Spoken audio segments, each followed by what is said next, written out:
అది క్రిస్మస్ రోజు రాత్రి. చీకట్లో అజబ్ నగర్లోని చర్చి లైట్లతో మెరుస్తూ ఉంటుంది. ఊరి వాళ్లందరూ చర్చిలోకి వస్తూ వెళ్తూ ఉంటారు.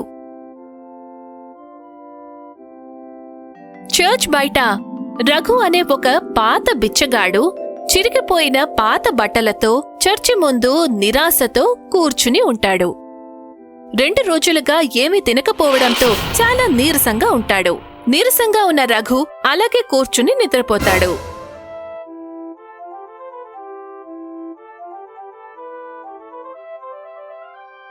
అరగంట గడిచిపోతుంది.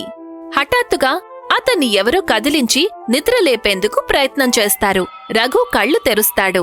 ఎదురుగా శాంటా నిలబడి ఉంటారు. Merry merry Christmas young man, చెప్పు, నీకేం కష్టం వచ్చింది? చర్చికి వెళ్ళావా లేదా? శాంటాని చూసి రఘు అతి కష్టం మీద లేచి నిలబడతాడు. నేను చర్చికి వెళ్ళలేదు, వెళ్ళాలని కూడా నాకు లేదు. రఘు మాటలు విన్న శాంటా నవ్వుతూ ఇలా అడుగుతాడు. ఎందుకయ్యా దేవుడి మీద ఎందుకు కోపం వచ్చింది? ఆకలి తప్ప ఆ దేవుడు మనుషులందరికీ ఏమిచ్చాడు? అసలు నేను చర్చికి ఎందుకు వెళ్ళాలి? చర్చికి వెళ్తే ఉపయోగం ఏముంది? రఘు మాటలు విన్న శాంటా ఇలా అంటాడు. దేవుడు మనందరికీ ఆకలినే ఇస్తాడు బాబూ. ఏం కావాలన్నా మనమే సంపాదించుకోవాలి. దేవుడే కనుక మనకి అన్నీ ఇస్తే మనుషులకు దాని విలువ ఎలా తెలుస్తుంది? కానీ నువ్వేం బాధపడకు, దేవుడు నీకు ఒక అవకాశం తప్పకుండా ఇస్తాడు. అలా చెప్పి శాంటా తన సంచిలో చెయ్యి పెట్టి ఒక కర్ర తీస్తాడు. ఇదిగో నీ గాడ్ గిఫ్ట్. ఈ కర్రని 3 సార్లు తిప్పి నీకు ఏం కావాలో అడుగు. ఈ కర్రతో నీది ఇంకా మిగతా వాళ్ళ జీవితాలను మార్చే గొప్ప అవకాశం దేవుడు నీకిస్తున్నాడు. తీసుకో, పట్టుకో దీన్ని.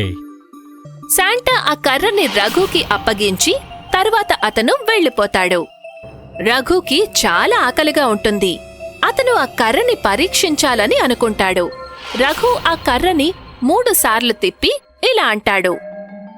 ఏ గాడ్ గిఫ్ట్, నాకు భోజనం కావాలి. అప్పుడొక అద్భుతం జరుగుతుంది.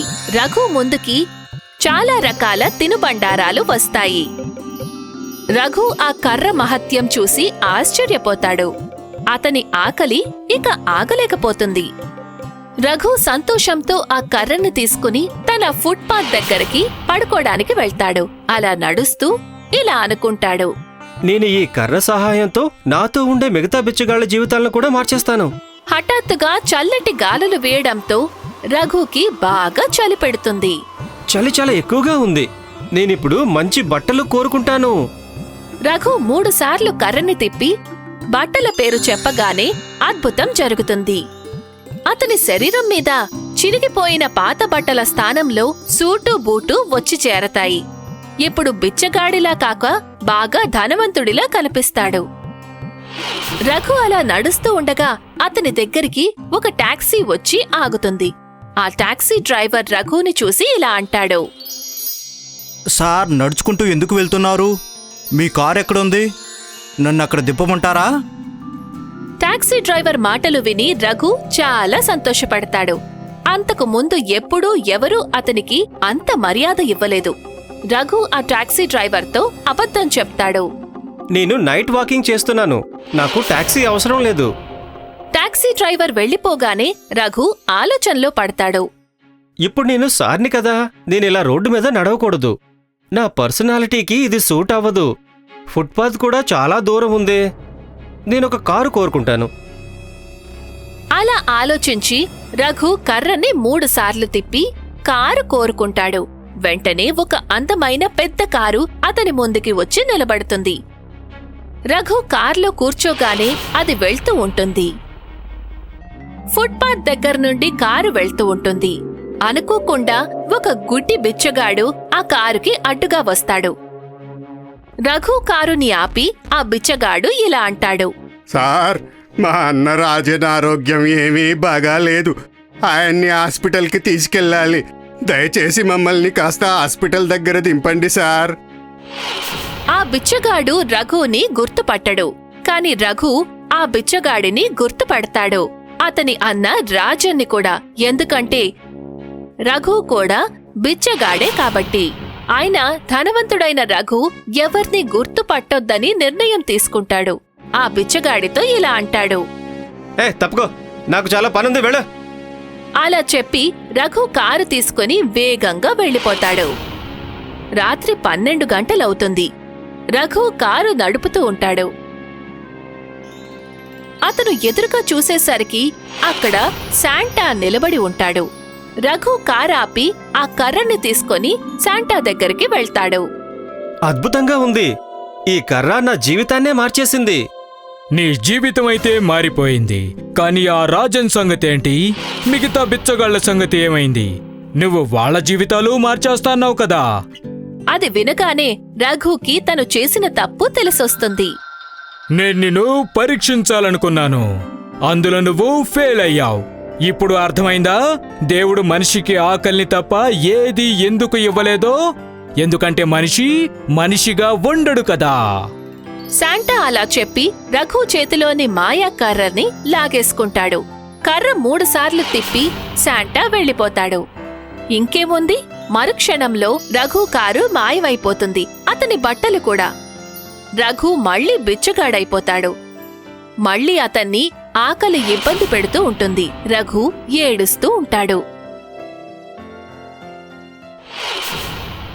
గుడియా వాళ్ల కుటుంబం మధ్యప్రదేశ్లోని ఒక ఊర్లో ఉండేవారు. గుడియా, ఓ గుడియా, ఏమైందమ్మా? బీర్బూర్ వాళ్ళ అబ్బాయి నీతో పెళ్లి ఒప్పుకున్నాడు.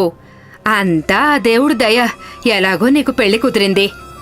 13 సంబంధాల తర్వాత వచ్చిన 14వ సంబంధం ఇది. నేను చనిపోయే లోపల ఇన్నాళ్లకి నా కళ్ళతో నీ పెళ్లి చూడబోతున్నాను. గుడియా కూడా తనకి పెళ్లి కుదిరిందని చాలా సంతోషపడుతుంది. తనకి పెళ్లి కుదిరిందని ఫ్రెండ్స్కి చెప్పడానికి గుడియా బయటికి వెళ్తుంది. 3వ తేదీన నన్ను పెళ్లి కూతుర్ని చేస్తారు. మీరు తప్పకుండా రావాలి, సరేనా?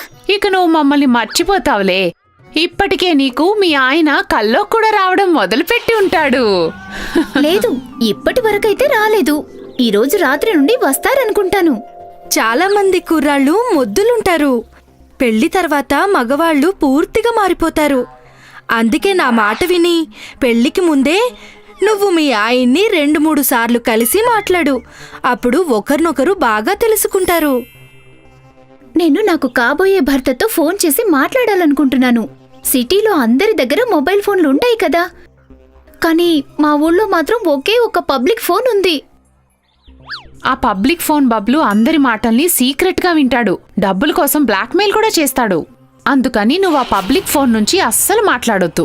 ఒకవేళ నువ్వు డబ్బులు కానీ అరేంజ్ చేసుకోగలిగితే నేను మా అన్నయ్యతో చెప్పి నీకోసం సిటీ నుంచి ఒక మొబైల్ తెప్పిస్తాను.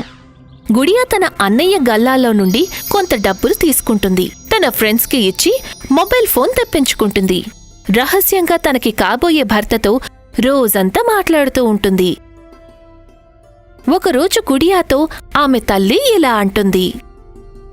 గుడియా, పూరీ చేసేందుకు పొయ్యి మీద కళాయి పెట్టాను. కాస్త చూస్తూ ఉండమ్మా, నేను మార్కెట్కి వెళ్లి కొన్ని సరుకులు తీసుకొస్తాను. గుడియా కడాయి ముందు కూర్చుంటుంది, కాని ఆమె ధ్యాసంతా ఫోన్లో మాట్లాడడం మీదే ఉంటుంది. అనుకోకుండా గుడియా చెయ్యి గరిటెకి తగులుతుంది. దాంతో కడాయిలో నుండి గరిటె కింద పడుతుంది. గుడియా ముఖం మీద వేడి వేడి నూనె చుక్కలు పడతాయి. ఆమె ముఖం నిండా బొబ్బలు వచ్చేస్తాయి. ఈ విషయం ఊళ్ళో అందరికీ, ఆ తర్వాత అబ్బాయి వాళ్లకి కూడా తెలిసిపోతుంది. అబ్బాయి తండ్రి వచ్చి గుడియాని చూసి పెళ్లి సంబంధం క్యాన్సిల్ చేస్తాడు. నా ముఖం మీద కొన్ని మచ్చలయ్యాయని నన్నిప్పుడు పెళ్లి చేసుకోనంటావా? నా ఫ్రెండ్స్కి చాలా అందమైన భార్యలున్నారు. నిన్ను వాళ్ళ ఇంటికి తీసుకెళ్తే వాళ్ళందరూ నిన్ను చూసి నవ్వుతారు. నిన్ను నేను పెళ్లి చేసుకోలేను. అది చెప్పి ఆ అబ్బాయి ఫోన్ కట్ చేస్తాడు. గుడియా చాలాసార్లు ఫోన్ చేస్తుంది, కాని ఆ అబ్బాయి మాత్రం ఫోన్ రిసీవ్ చేసుకోడు. ఈ లోకంలో నిజమైన ప్రేమకి విలువే లేదా? ఓహో, వీళ్ళు తనకి అందమైన భార్య ఉండాలని అందుకే కోరుకుంటారనుకుంటాను. అందరి ముందు వాళ్ళ గొప్పలు చెప్పుకోవడానికే.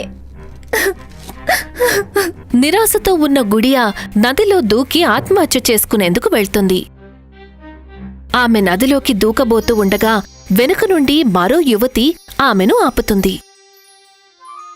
నీకు స్విమ్మింగ్ వచ్చా లేదంటే చనిపోవడానికి దూకుతున్నావా? నాకు స్విమ్మింగ్ రాదు. ఈ లోకం నుండి వెళ్ళిపోయేందుకు దూకుతున్నానంతే. ఆ యువతి గుడియా గురించి మొత్తం తెలుసుకుంటుంది.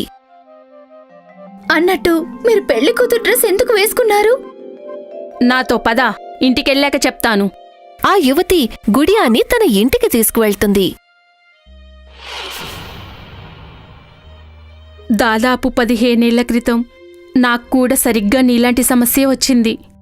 నా ముఖం కాలిపోయింది.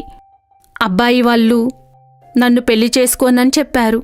నేను కూడా నిరాశతో నీలాగనే ఈ లోకం విడిచి వెళ్లేందుకు వెళ్తున్నాను. అప్పుడు నాకు ఒక పెద్దమ్మ కనిపించి మాయా పసుపు ఇచ్చింది. మాయా పసుపా? అవును, కొద్దిగా దీన్ని పెట్టుకుని చూడు. దీన్ని పెట్టుకోగానే నీ ముఖం పైన ఉన్న మచ్చలన్నీ మాయమైపోతాయి. గుడియా తన ముఖానికి ఆ మాయా పసుపుని పూసుకుంటుంది. ఒక్కసారిగా ఆమె ముఖం మునుపటికన్నా అందంగా తయారవుతుంది. మీ ముఖం బాగయ్యాక అప్పుడు మీ పెళ్లి జరిగిందా? లేదు, నేను పెళ్లి చేసుకోలేదు.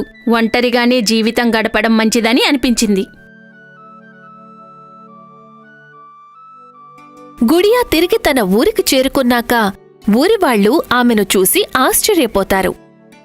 గుడియా పెళ్లి ఎవరితో అయితే కుదురుతుందో ఆ అబ్బాయి మళ్లీ గుడియాని పెళ్లి చేసుకుంటాను అని అడుగుతాడు. నాకు నీలాంటి అబ్బాయిని పెళ్లి చేసుకోవాలని ఏమాత్రం లేదు. నువ్వు నన్ను కాదు, నా అందమైన ముఖాన్ని మాత్రమే ఇష్టపడుతున్నావు. రేపు నా ముఖం మీద మళ్ళీ మచ్చలైతే మళ్ళీ నువ్వు నన్ను వదిలేసి వెళ్ళిపోతావు. అందుకే నేను నిన్ను పెళ్లి చేసుకోను. గుడియా ఒక నిర్ణయం తీసుకుంటుంది. ముందు తన కాళ్ల మీద తను నిలబడాలి అని, ఆ తర్వాతే పెళ్లి చేసుకుంటాను అని. ఫ్రెండ్స్, ఈ కథ నుండి మనం తెలుసుకున్నదేంటంటే అమ్మాయిలందరూ పెళ్లికి ముందే తమ భవిష్యత్తు గురించి ఆలోచించుకోవాలి. ఎందుకంటే పెళ్లి తర్వాత అబ్బాయి ఇంటివాళ్లు ఏదో ఒక కారణంతో వదిలేసినా తమ జీవితాన్ని స్వతంత్రంగా గడపగలుగుతారు.